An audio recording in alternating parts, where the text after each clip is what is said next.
So as you're probably aware from this series, or if you've seen any of my other series, I'm a little bit stubborn when it comes to waving the white flag on an idea for a series. You know, it's happened before. You know, we had a Draft to Glory, the OHL challenge essentially with the Detroit Red Wings at the end of NHL 20. And in that series, we did have to give in and change things up a little bit. Now, in this series, we've had that conversation now for the last couple episodes. Is this going to be the year that changes? I will say, as we look at the team here, and we're going to go over this is the first time that I haven't simmed ahead to the preseason. Obviously, Mike Smith is going to actually probably just be re-signed to a max contract. We'll just dump him in the AHL, but that way none of our other contracts get readjusted. But goaltenders right now, good old Nicky Rue is still really, I mean, he is the only goalie that we have right now, period. It's been incredibly rough in that regard. Defensively, I'll probably just bring back Eric Johnson as well. Same thing, just signing veterans to big deals so they don't go to waste. But defensively, I mean, we have 273s, and that's about it. We are going to sign this man here, who was our number one overall pick, wasn't he? Indeed, he was.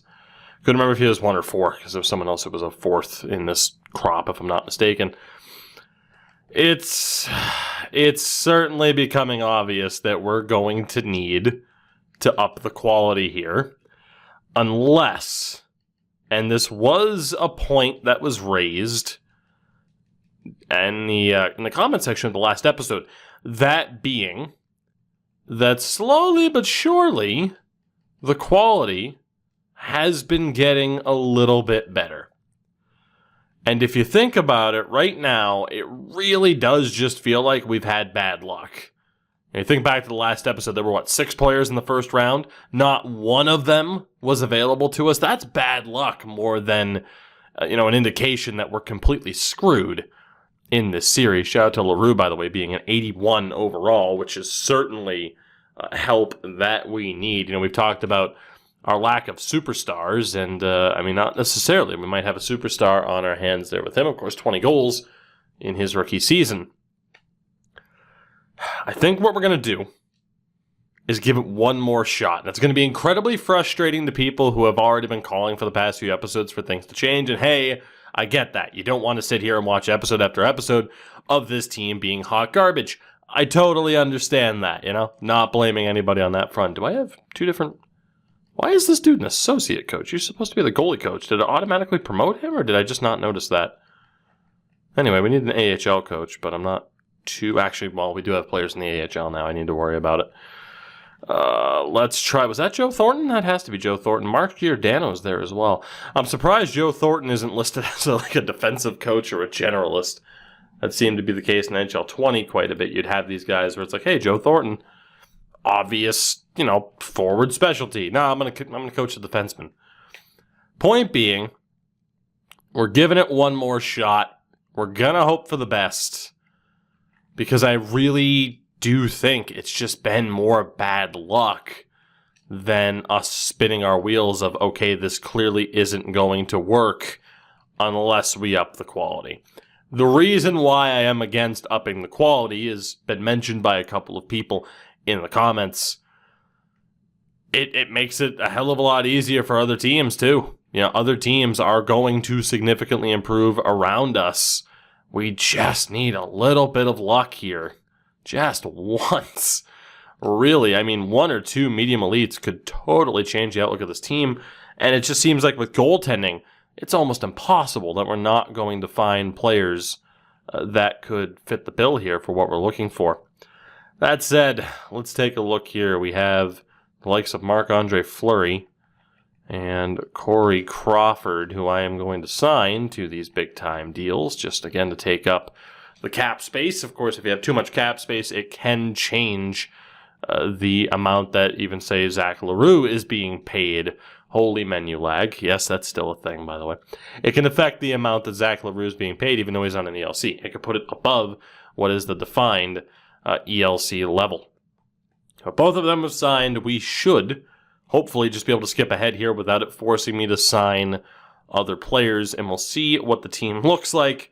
But most importantly, we're going to see what the quality looks like. And if there is no one to really set our sights on in this episode, in this very episode itself, I will up that slider. I don't think it would obviously have an effect for the players that have already been added to this upcoming draft, but maybe it would have that subtle change on making the quality better. Like I said, I doubt it, but we'll see. This is the moment of truth. It really is. We need something here to go our way. But first and foremost, a look at the team and how we're going to be set up this year. So goaltending-wise, it is going to be, I guess, Russia. Again, I didn't really look up how to pronounce it. And Puistinen will be there as well. We'll send down Fleury and Smith. Defensively, obviously, Eric Johnson will be dropped. So we have Rycroft, who went up another point, or DeRocher went down by one. Brandt, Plendowski, Rude, Jennings, and Olsen.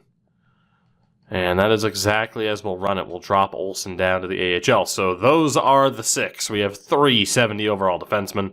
And then for the forwards, LaRue up to an 83, which is fantastic. Just making sure here, Cope isn't ours. I'm going to want to send him down. Oliver is a drafted player of ours. I don't really care about potential. I care more about the overall at this stage. So we have 10, 11, 12, and there we go. That's our 12. You know, in fairness, though, obviously it's not great, but it's not as bad as it could have been. The majority of our forwards are over a 70. You know, it does kind of have the feeling of maybe this could come together. Like I said, we've drafted a lot of players that could absolutely be defined as really the type of guys that can help round out a bottom 6. But looking here, so Oliver fits in on every line except for the 4th line. Vidicek fits in everywhere. Burns should be in the bottom 6. DeMay should be in the bottom 6 as well. So we'll have Burns and DeMay ready to be in the bottom 6. Ivan should absolutely be on the 3rd line. Josh Lawrence, ideally on the 2nd line above anything else. What about LePerriere? Bottom 6 works for me. Of course, we can't change player types or anything now. Loshing fits in everywhere, but he fits in best on the 4th line. But then you have player type concerns, I guess. Oliver fits in. Oliver has to be on the 4th line. Well, anywhere but the 3rd line for Oliver. Tough call. Let me double check everybody else here. Justin Gill anywhere but the 3rd line. Huckins anywhere but the 4th line. LaRue does not fit in well with this team because of course he doesn't. And Hutton should be on the 2nd line. So looking here, Gill does fit in on that top line. Loshing fits in pretty well as well. But let's see, we need a sniper for that line. Do we have a defined sniper? We do. It's LePerriere. Doesn't fit in great on that top line. So we'll stick with Gill as a 2-way. And then here on the 2nd line, again, that's the best spot for Hutton as a playmaker. Again, Loshing fits in anywhere. Lawrence should definitely be on that 2nd line. Again, Gill fits in anywhere except for the 3rd. He fits in anywhere. So let's get Oliver off of the 3rd line. To be honest, I might just leave it like this. It's not too bad. You know, it's going to be tough to find that kind of perfect setup, I would say. Something like that will do, though. I would say overall it's at least passable. And then here, 2nd pairing for Jenkins. A lot of these guys, nobody fits in well in the 3rd pairing. It's going to have to be Plendowski and Jenkins. And then Rude and Rycroft do not go well together. I don't know if anybody will. 2 defensive defensemen. So yeah, it's going to be DeRocher who gets dropped for Rycroft. So that's going to be our defense this year. And again, goaltending-wise, it's going to be Russia who's in. And down in the AHL, anybody who's now an overager will be there. Question is, again, we only had the 1 goalie signed, so poor Corey Crawford will be just making $18 million to sit there. Kostitsyn's obviously not ours. But I don't think we have anybody to worry about. Quincy's not ours. Kvasha is not ours either. And then who do we have here up top? Kruger. He's not a drafted player of ours. All right, cool. We have nobody else to worry about. So that is the team set up for this year. Obviously, we're still going to be terrible. Now we get down to the moment of truth, or at least just about. I need to adjust one or two of our new scouts. Shout out to Joe Thornton, though, being on this team now. Okay, so some people were mentioning this as well. In terms of trusting the auto scouting, I mean, for the most part, I haven't been, but obviously you have to trust it a little bit. A little bit. You'd like to hope that, A's and B's for these scouts would help a bit, but obviously not. The problem is, if the majority of our players are coming in the 300s of the draft, it doesn't really matter if I'm, on target with the scouting here. It's just not going to go well for us regardless. Whoops, didn't mean to go AHL, and then it backs you all the way out. That's very weird. There we go. Let's get everybody in the queue. Now it's time for the moment of truth. Please. Please, please, please, please, please. I don't want to give up on the idea of this. Laflamme has to be available to us. Please. Yes! Hugo Laflamme. Oh, baby. We got a player. And what a player he is. We know he's going to be a medium elite defenseman out of Moncton. Hugo's the guy. We absolutely need to end up with a top 2 pick, if not the number 1 pick, to get him. And then after that, oh my God, Silas Morgan from Cape Breton. We're golden. It finally came through, guys. It finally came through. We have either Hugo Laflamme or Silas Morgan, both projected as it stands to be top 5 picks in this draft. Oh, ye of little faith who didn't think it would work. Here we are, and we have one hell of a shot now at 2 very, very good players. Let's go. Now we need this team to suck, and hopefully it works out for us. That's all I can hope for. That's why I said hopefully. Maurice Lefebvre from Rimouski doesn't work. Another one. Alexander Guerin, or not Guerin, Ginnon. I guess it would be like Nate Ginnon, I think former Ducks defenseman. Obviously, someone who's not going to fall to us, but if a disastrous situation were to happen and we were to fall outside of the top 4 and miss out on both of these players, I keep hitting the wrong buttons today. It's amazing. If we were to miss out on both of these players, we at least know there's somebody else in the first round we could get. And there's another, Pascal Charpentier, or Carpentier, I guess it would be. I mean, we have 4 players available to us now in the first round. I had a feeling it was just a matter of time until our luck turned. And add another, make it 5, Salvador Hennessy, also available in the first round. Now, in theory, this isn't a good thing because we can only get one of these players, but it's not the worst. So we have Simon LeBlanc available as well, Daniel Boschman. So we're getting into the second round now. And there we go, Donovan Marquardt, also available, legitimate second rounder. Our luck is finally turning around. This is beautiful. Gatineau, another member of the Titan, Stéphane Perreault. This is the draft. This is the one we've been waiting for. It's just a matter of how high up of a pick are we going to get. Another member of the Titan, it's Belanger, who should be going in the third round. Fantastic. Baie-Comeau, of course, doesn't work for us. Victoriaville. Halifax, we get Elliot Cousineau, who should, again, be in the third, if not towards the beginning of the fourth round, if he falls. Val-d'Or, Chicoutimi, Val-d'Or again, Shawinigan, Quebec, Victoriaville. Man, a lot of Shawinigan players. Another player from Moncton here, it's Nick Friggin, who we saw last year that we already have a decent amount of information on, but this was the draft we were waiting for. We have Stephen Yang. The good thing is if we scout those players who are way down the board, sometimes we get carryover information the next year. Maurice Traverse, also available to us here. Very, very good. Brule out of Chicoutimi. Another member of the Titan, Zane Takashi. 192. This is going to be a good draft for us, you can just tell. Chicoutimi, Moncton, Jeff Nakamura. Very, very good indeed. I am so excited now for this draft. I can't wait. Shawinigan, Gatineau, Drummondville, Baie-Comeau, Moncton again, Miles Bochenski. There's a medium backup goalie there, but it doesn't help us. Bochenski, 242. in terms of where he's projected to go. Jean Robida also there.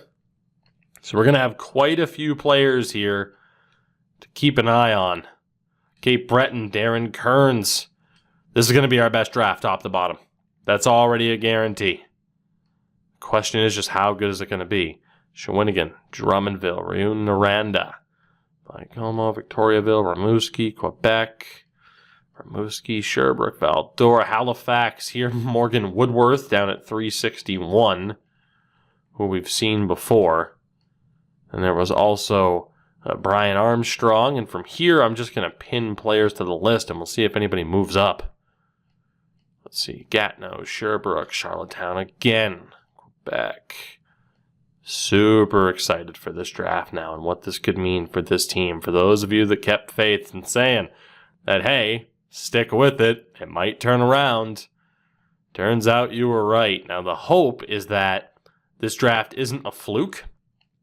And it's like, oh yeah, every 4 years, like the goddamn Olympics, you'll have a good draft once that cycle of players goes through.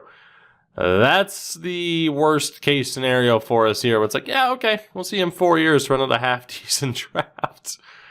But we'll see how it goes. Grenier, potential goaltender, 6'3", decent size.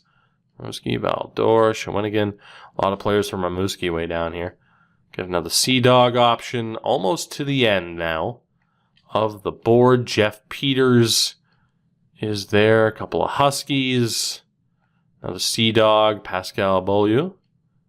And we are just about done, as mentioned. Beautiful. So this way you guys kind of get the full look at what we have to work with here. There we go. So that is the complete list. Let's do this. We will see how this season happens to go for this team. But already, of course, our eyes are set on the draft ahead. That's not to say that we couldn't see a decent amount of player development yet again this season. We definitely could. Fingers crossed for that. Fingers crossed Zach LaRue continues to step up, even though he's not a great fit with this current head coach. But we start off our season against Florida, as I continue the trend of hitting all the wrong buttons in this episode. But we'll advance day to this game against the Panthers. I do want to take a look at the overalls, as long as they're not broken, which they are on the main menu. They might still be broken here. You're going to tell me how good we are? 68, 64, and a 55. Yikes. Florida, 90, 89, and an 81. All right, well, that really sets the stage for just how big of a disadvantage we're set to. We're a good ECHL team. That's about it. So let's go ahead and sim through this. This will be the first season in a while that we slow sim through. We might as well. We'll follow along with the team in the interim. We'll see how we do. Decent chance that we end up jump cutting it. We know that we're going to just get absolutely destroyed this year. Matter of fact, maybe we should just jump cut it. Yeah, we're going to get crushed. I will see you guys at the end of the season, mainly because deadline day takes a little bit of time to move past as well. We join this sim already in progress. 6 wins on the season to date. So, of course, we were as bad as you would have expected us to be. We will have the top lottery odds, and much like last year, we're hoping that we get said number 1 overall pick, but the pressure is unlike last year. Last year, we didn't have anything to lose. This year, we have a lot to lose if we miss out on this top pick. It would be devastating, as we just won 3 of our last 6 games out of nowhere, so 9 wins now on the year. But it would be devastating to miss out on both players that are available to us. So with that, a quick recap of the 2024-2025 season. Again, 9 wins for your Newfie Growlers. Tampa, Buffalo, and Ottawa make the playoffs. The Metro, New Jersey, New York, Philly, Pittsburgh, and Washington. In the Central, Winnipeg, St. Louis, Minnesota, and Dallas. And in the Pacific, Edmonton, Vancouver, Calgary, and Anaheim. So Edmonton, the number 1 team in the league. We were, of course, the worst by a ridiculous margin. Our goals for per games going up. Our goals against went down. Progress. It's not much, but hey, we are trending upward. Zach LaRue showing up at a lovely 86 overall. after a fantastic 62-point season, 20 goals on the year. From there, it's Josh Lawrence and Dustin Hutton at 41 points each. I mean, having at least 6 players hit 30 points is decent. Brady, Burns, and Vidicek, the lowest of the group. 20 goals for LaRue. Defensively, 28 points for Rycroft, 23 for DeRoche. It's not bad. It's getting better. And goaltending-wise, only pulled 16 times was Nicky Rue on this one. Not bad. Not bad. Maybe I'm just forcing optimism. Trying to keep the good vibes going before this draft. Who's to say? As Artemi Panarin and Mitch Marner both have tremendous seasons. Goal-scoring king Brad Marchand put up 61. Hot dog. Defensively, Adam Boqvist, Cale Makar, Quinn Hughes. Yep, we're going to be seeing a lot of that. Goal-scoring king, though, was Justin Falk. And for goaltenders, the winningest was Binnington. Did it in less games than Allmark. Shutout leader, Carter Hart with 9. And the save percentage king was Carter Hart, although Markstrom was close. So Hart likely to win the Vezina. And for the rookies this year, it's going to be Marco Rossi in Minnesota with 74 points, who's going to be taking home that award. So let's move on. Let's get through the postseason. I don't even know what the postseason is. I mean, we technically made it once, but let's get the hell away from the postseason. Prayers up. Get your prayer circles going.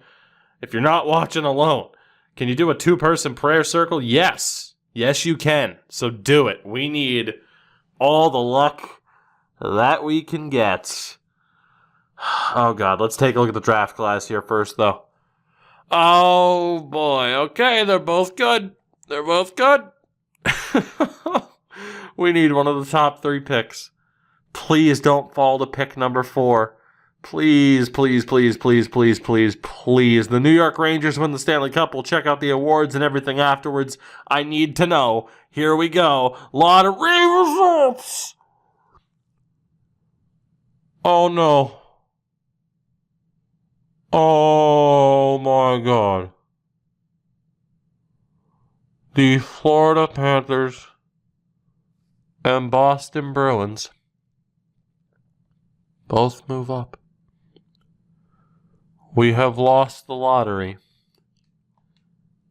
at the most important time. Ho, ho, ho, ho, ho, ho, ho. We might not be done.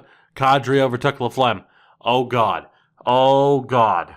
There's one defenseman, and he's my best chance of getting one of these players, but if any of these teams need a defenseman, we're screwed. We have a chance, though.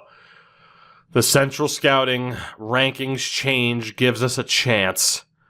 Kenny Malkin hit 1,400 points. Jesus Christ. Okay, we got a shot. We got a shot. We got a chance. One shot, one opportunity. Mom's spaghetti.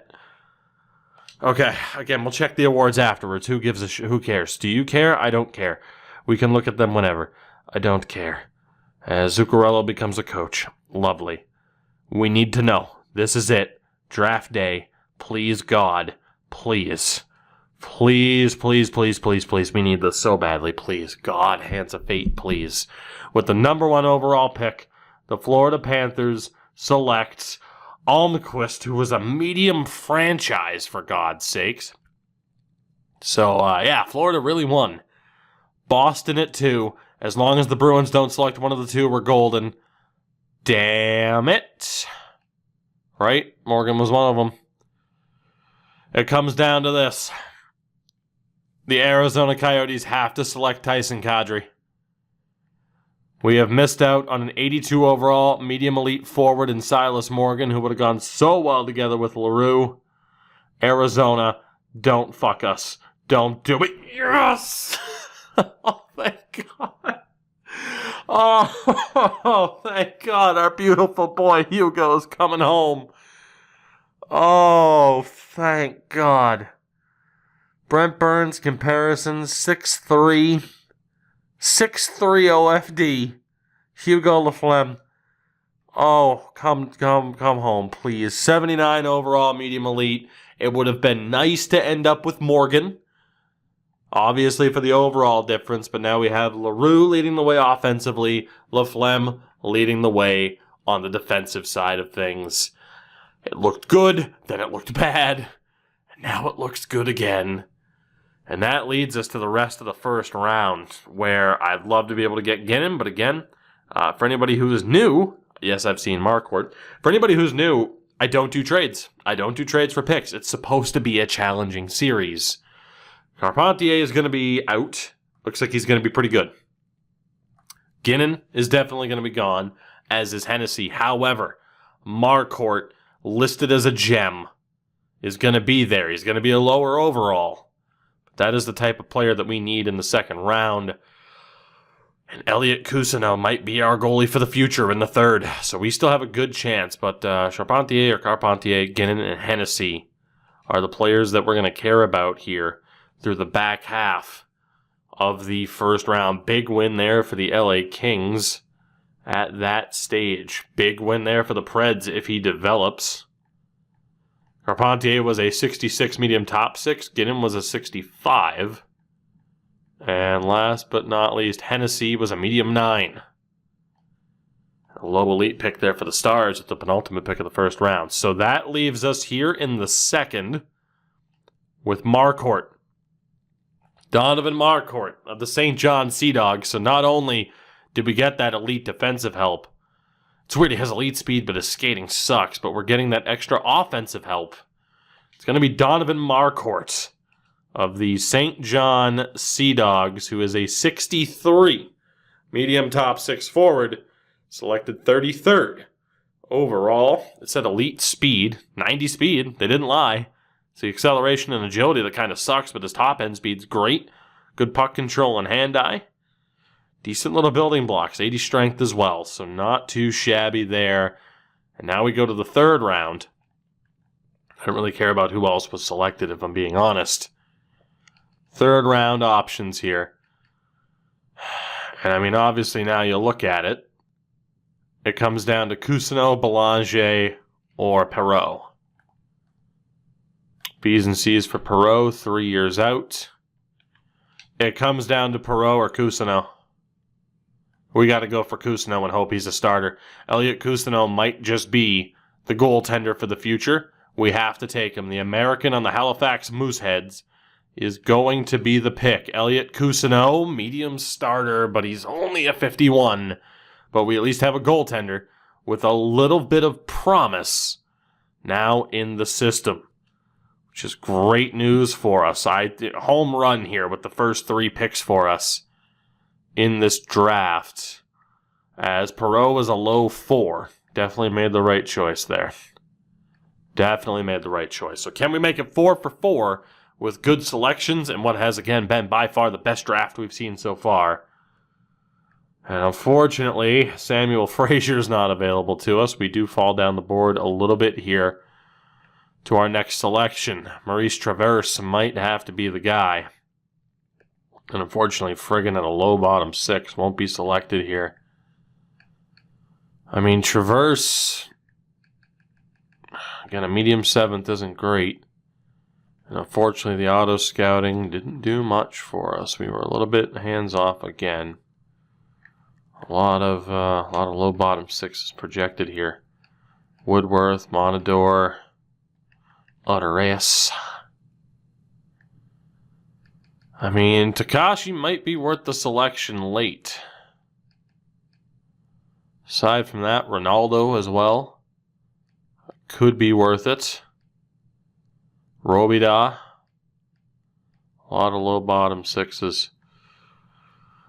And a potential goalie with Francois Grenier. Or Grenier later on.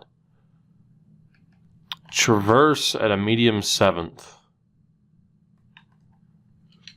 Honestly, it might just be worth taking somebody else that has at least an outside shot of being better. Medium 7th doesn't mean that much to us. I'm going to take him. We'll take Maurice Traverse from Cape Breton. Obviously not great. You know, medium 6 there would have been great for a defenseman, but we'll do what we got to do. And that leaves us with the option of taking either Takashi. There's the low 9 in Woodworth, who looks terrible. Marty Ronaldo, who also looks terrible. He's also 19. DeAndre Monador has that tremendous shot, but nothing else going for him. And then there's Robida, 17 years old, who could be worth it. Also projected to go pretty low in this draft. I want to take these guys all off the board here. And then Grenier. Problem is he's 5 years out at 20 years old. That's his big issue. Let's go for Takashi here. It's going to be Zane Takashi from the Titan. I don't expect much. I'm expecting low bottom 6, if we're being honest. And that's exactly what we managed to get. The good thing is we did some damage with the first 3 picks of this draft. And I think that gave us just a little bit of life to the point where we're going to stick with the quality being the quality until we're back in dire straits. But for now, there is at least some life, some hope that maybe, just maybe, we're going to be on track here. So Grenier is going to be taken out. And that leaves us with the 3 players at the top. Again, Woodworth I didn't really like. So Ronaldo's 19. Robida was 17. We're going to take Jean Robida here from the Islanders. Hope for the best. Hey, medium bottom 6 isn't too bad. Granted, he's a super low overall, but it's better than the prior pick before him. And that leaves us with one final selection. How I frickin' wish it could be Jalen Mara. But I think it's going to be Marty Ronaldo. I'm expecting low 7th, but Marty Ronaldo is our guy. And there it is. It's low 7th. Overall, a very, very good draft for us at the top. It looked like we were going to miss out on one of the 2 slam dunk top 5 picks. We end up surviving and holding on to said picks. And now, can we have just a little bit more optimism here, don't we, heading into this next season? We're going to get a quick look here at the re-sign phase in terms of just as Rycroft wins the Masters from there, as Mark Giordano won the Jack Adams. But in terms of really what we're going to be looking at in terms of player development, and just kind of getting an outlook for what this could be. I mean, someone like Zach LaRue has continued to improve every single season and heading into the next season as well. And by the way, that Jonathan Taves, for anybody wondering, isn't the actual Jonathan Taves. But to look at the situation now, in goal, we know these top 3 are going to be dropped. We're throwing that medium starter to the Wolves. We're going to turn on auto-rotate and hope for the best with those 2. 51 overall at 18 years old, but hey, throw him to the Wolves and just see what the hell happens. See if he can develop. Defensively, Laflemme's going to be leading the way now. I mean, we're not going to get much out of DeRocher and Rycroft. We're not going to get much out of any of these defensemen, really. But having someone who should develop into a true number 1 overall defenseman is a gigantic help. And obviously forward-wise, LaRue being there leading the way is great. Huckins is a useful player at this level. Gill and Loshing should be of value to this team. It's not a completely screwed situation here. We actually do have some hope that this could turn around. But that hope could quickly go away as soon as, say, once we find out who's in the next draft. Because if it's garbage, we are right back into the thick of it. So here's hoping. Positivity, optimism. It was a successful episode. We just need it to stay that way.